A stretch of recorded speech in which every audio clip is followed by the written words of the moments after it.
Once it happened, a customer walking into Shankaran Phile's pharmacy saw a man outside hugging a lamppost, his eyeballs rolling widely. He walked in. He asked, "Who is that man? What's wrong with him?" Shankaran Phile's replied, unperturbed, "Oh, that guy? He's one of my customers. But what's the matter with him? He wanted something for a whooping cough. I gave him the appropriate medicine." "What did you give him?" "A box of laxative."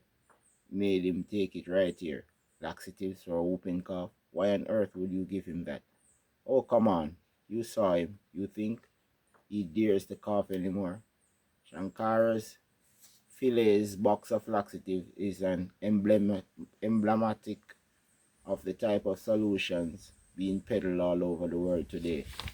For those in search of well-being, it is a fundamental reason the term guru has become a four-letter word. Unfortunately, we have forgotten the real meaning of the word. Guru literally means dispeller of darkness. The function of the guru, contrary to the popular belief, is not to teach, indoctrinate, or convert. The guru is here to throw light on dimensions beyond your sensory perceptions and your psychological drama, dimensions that you are currently unable to perceive. The guru is here fundamentally to throw light on the very nature of your existence. There are many spurious and dangerously misleading teachings in vogue in our world today. Being this moment is one of them. The assumption is that you could be somewhere else if you wanted. How is that even possible? The present is the only place that you can be. If you live in this moment. If you die in this moment. This moment is eternity. How are you going to escape it, even if you try? Right now, your problem is that you suffer what happened 10 years ago, and you suffer what may happen the day after tomorrow. Both are not living through truths. They are simply a play of your memory and imagination.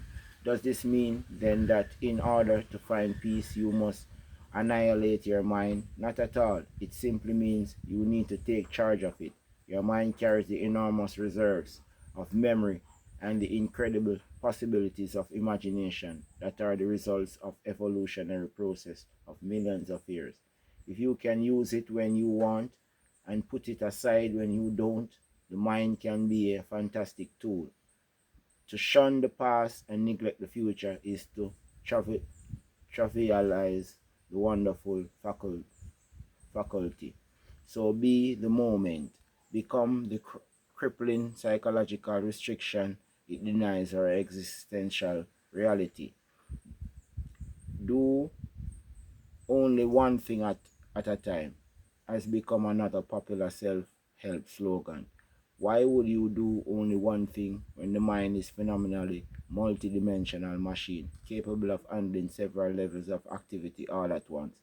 Instead of harnessing and learning to ride the mind, why would you want to obliterate it? When you can know the eddy joy of mental action, why would you opt for a lobotomy or a voluntary cabbage hood? The other phrase that has hardened into cliche through overuse is positive thinking. When it's oversimplified and used as some quick fix mantra, positive thinking becomes a way of whitewashing or sugarcoating your reality. When you are unable to process real-time information and control your psychological drama, you seize on positive thinking as a tranquilizer initially. It might seem to or imbue your life with new confidence and optimism, but it's essentially limited.